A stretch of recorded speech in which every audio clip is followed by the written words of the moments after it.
नमस्ते। आज हामी एउटा एकदमै खास ठाउँको बारेमा कुरा गर्दैछौँ, लुम्बिनी। नमस्ते।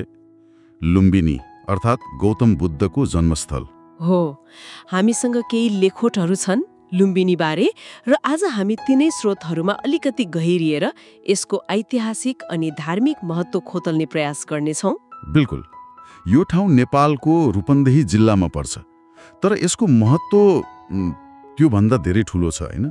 हो नि, विश्वभरिका बौद्ध धर्मावलम्बीहरूको लागि त यो आस्थाको केन्द्र नै भयो। अनि इतिहासमा रुचि राख्नेहरूका लागि पनि स्रोतहरू हेर्दा सिद्धार्थ गौतम पछि गौतम बुद्ध बन्नुभएछ।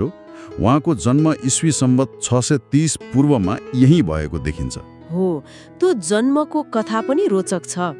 बुद्धकी आमा मायादेवी कपिलवस्तुबाट आफ्नो माइती देवदह जाँदै गर्दा बाटोमा पर्ने लुम्बिनीको बगैँचामा त्यही सालको रुख मुनि आराम गर्दा उहाँले बालक सिद्धार्थलाई जन्म दिनुभएको भन्ने छ नि। त्यो कथा त छँदैछ, तर यसलाई ऐतिहासिक रूपमा बलियो बनाउने प्रमाण के हो त? त्यो महत्त्वपूर्ण छ। 49 तिरको कुरा हो यो। मौर्य सम्राट अशोकले आफ्नो तीर्थयात्रामा लुम्बिनी आएका थिए। बुद्धको महापरिनिर्वाणको केही 100 वर्षपछि मात्रै हो। अनि त्यो भ्रमणको सम्झनामा उनले एउटा स्तम्भ बनाए, अशोक स्तम्भ। त्यही अशोक स्तम्भ जुन आज पनि छ। त्यही। त्यो स्तम्भ आफैमा एउटा प्रमाण हो, किनभने त्यसमा शिलालेख छ। शिलालेख के लेखिएको छ त्यसमा? त्यसमा ब्राह्मी लिपि र प्राकृत भाषामा लेखिएको छ। मतलब सारमा भन्दा देवताहरूका प्रिय राजा अशोक आफ्नो राज्याभिषेकको 20औं वर्षमा आफै यहाँ आएर पूजा गरे, किनभने शाक्य मुनि बुद्ध यहीँ जन्मनु भएको थियो। ओहो, यो त एकदमै स्पष्ट भयो। अनि उहाँले यो ठाउँ पवित्र भएकोले कर पनि घटाइदिएको कुरा उल्लेख छ त्यसमा।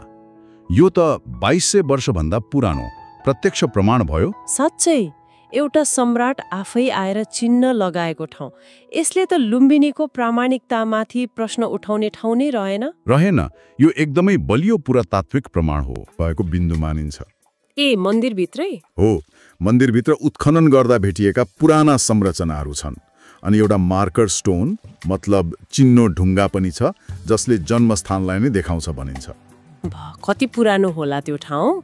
उत्खननले त निकै पुरानो इतिहास देखाउँछ। विभिन्न तहहरू भेटिएका छन्। अनि त्यो मन्दिर नजिकै एउटा पोखरी पनि छ नि, पुष्करणी? हो, पुष्करणी कुण्ड, पवित्र पोखरी। त्यसको के छ कथा? मान्यता अनुसार मायादेवीले सिद्धार्थलाई जन्म दिनु अघि यही नुहाउनु भएको थियो रे। अनि जन्मेपछि बालक सिद्धार्थलाई पहिलो पटक नुहाइएको पनि यही हो भनिन्छ।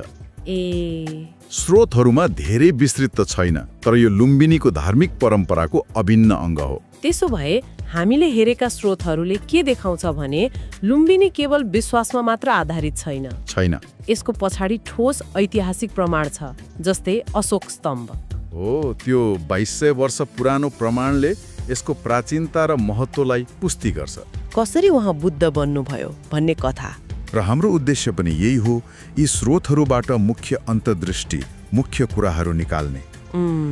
स्रोतहरूले त उहाँको जन्म, त्यो राजसी सुख सयलको जीवन, अनि पहिलोचोटि दुःख देख्दाको क्षण र 29 वर्षको उमेरमा घर छोड्ने निर्णय, यी सबै कुराहरू निकै मार्मिक ढङ्गले बताएका छन्। सायद यहीँबाट सुरु गरौँ। ठिक छ। स्रोतले भन्छ नि, उहाँले बुढो मान्छे, रोगी अनि मृत शरीर देख्नुभयो र पछि एकजना शान्त सन्यासी पनि। त्यसपछि नै दरबार छोड्ने निर्णय लिनुभयो रे। तर यी सामान्य लाग्ने दृश्यले नै किन यति ठूलो असर गर्यो होला? स्रोतले के भन्छ यसबारे? वास्तवमा स्रोतहरूले के देखाउँछन् भने ती दृश्यहरू उहाँका लागि सामान्य थिएनन्। ती त जीवनको कटु सत्य थिए। दुःख अनि क्षणभङ्गुरता त्यसको पहिलो साक्षात्कार थियो उहाँको लागि। त्यो महलको सुरक्षित जीवनले लुकाएको यथार्थ एक्कासी अगाडि आयो के हो।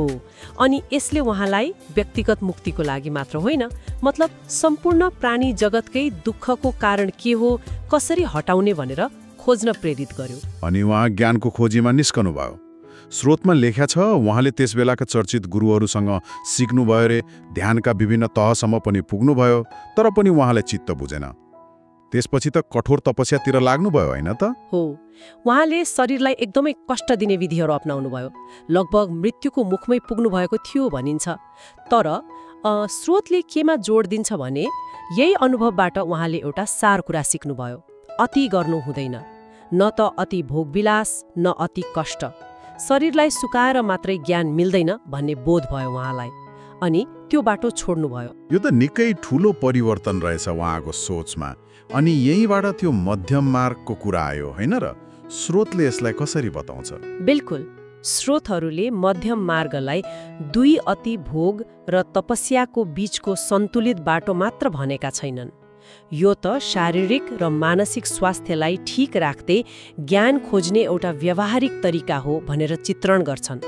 भनेपछि यो अतिवाद त्याग्नु नै बुद्धत्वतिरको एकदमै महत्त्वपूर्ण कदम थियो। मध्यम मार्ग अपनाएपछि अनि बल्ल त्यो बोध गयाको क्षण आउँछ।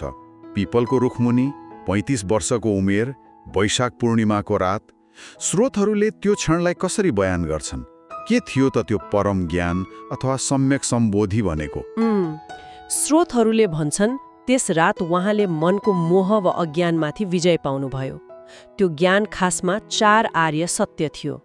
पहिलो, जीवनमा दुःख छ भन्ने सत्य। दोस्रो, त्यो दुःखको कारण छ, जुन मुख्य रूपमा तृष्णा मतलब चाहना र अविद्या मतलब अज्ञान हो। तेस्रो, त्यो दुःखलाई हटाउन सकिन्छ भन्ने सत्य। र चौथो, त्यो दुःख हटाउने एउटा निश्चित मार्ग छ जसलाई आर्य अष्टाङ्गिक मार्ग भनिन्छ। अनि प्रतीत्य समुत्पाद, त्यो कार्यकारण श्रृङ्खलाको सिद्धान्त पनि उहाँले त्यही बेला बुझ्नु भएको। स्रोतमा यसको के महत्त्व देखाइएको छ? हो, यो त झनै गहिरो बोध थियो। स्रोतका अनुसार यसैबाट उहाँले बुझ्नुभयो कि संसारमा जे जति हुन्छ ती सबै एक अर्काको कारण र परिणाम हुन्। कुनै पनि कुरा आफैमा स्थायी छैन, स्वतन्त्र छैन, सबै जेलिएका छन्। यही बोधले उहाँलाई बुद्ध बनायो। बुद्ध अर्थात् जागृत। यसैले नै दुःखको जड कहाँ छ र कसरी उखेल्ने भन्ने उपाय देखायो। ज्ञान पाएपछि उहाँ चुप लागेर बस्नु भएन। स्रोतहरूले भन्छन् उहाँले त त्यो ज्ञान बाँड्ने निर्णय गर्नुभयो। पहिलो उपदेश सारनाथमा दिनुभयो उहाँकै पुराना 5 जना तपस्वी साथीहरूलाई। त्यसलाई धर्मचक्र प्रवर्तन भनिन्छ नि। हो, र स्रोतहरूले यसलाई सामान्य उपदेश मात्र मान्दैनन्।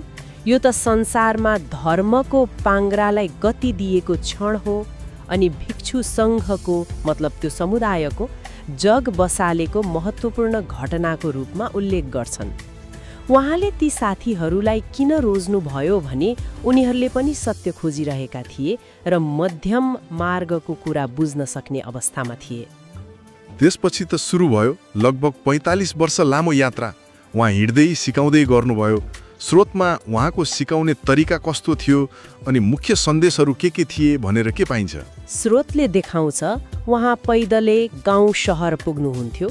उहाँको सिकाउने तरिका एकदमै सरल थियो, व्यावहारिक थियो अनि प्रश्नोत्तर शैलीमा आधारित थियो। उहाँले मान्छेको जात वर्ग केही हेर्नु भएन। राजादेखि रङ्कसम्म सबैलाई समान रूपले सिकाउनु भयो।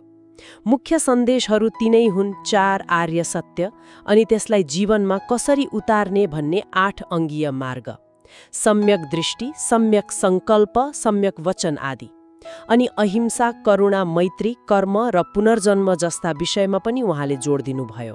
स्रोतमा उहाँले त्यति बेलाको सामाजिक विकृति जस्तै जातपातको विभेद विरुद्ध पनि बोल्नुभएको कुरा छ होइन? निश्चय नै।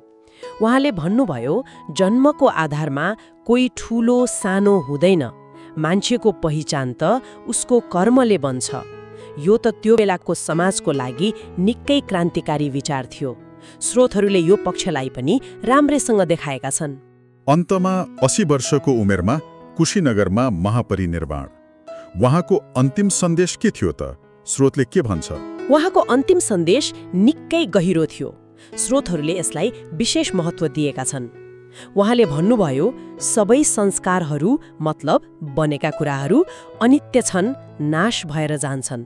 त्यसैले लगनशील भएर आफ्नो मुक्तिका लागि आफै प्रयास गरिरहनु। यसले 2टा कुरा भन्छ। संसार क्षणभङ्गुर छ भन्ने बुझ र आफ्नो उद्धारको लागि अरूको भर नपर आफै निरन्तर कोसिस गर। त्यसो भए यी स्रोतहरूको विश्लेषणले के देखायो भने यो एउटा व्यक्तिको व्यक्तिगत खोजबाट सुरु भयो, तर त्यो ज्ञानलाई उहाँले करुणाले गर्दा सबैको कल्याणको लागि फैलाउनु भयो। यो एउटा महान यात्रा रहेछ र यो ज्ञान आज पनि संसारभरि करोडौँ मान्छेको लागि मार्गदर्शक बनेको छ। एकदम सही भन्नुभयो। र यो विश्लेषणले हामीलाई एउटा प्रश्नमा पनि ल्याइ पुर्याउँछ। बुद्धका यी हजारौं वर्ष पुराना शिक्षाहरू जस्तो अनित्यताबोध, चाहनालाई चिन्ने कुरा, निरन्तर प्रयासको महत्व आजको यो एकदमै तीव्र गतिमा बदलिरहेको अलि भौतिकवादी अनि तनावग्रस्त संसारमा कतिको र कसरी सान्दर्भिक हुन सक्छन् होला? यो आफैमा एउटा गहिरो चिन्तनको विषय हो नि।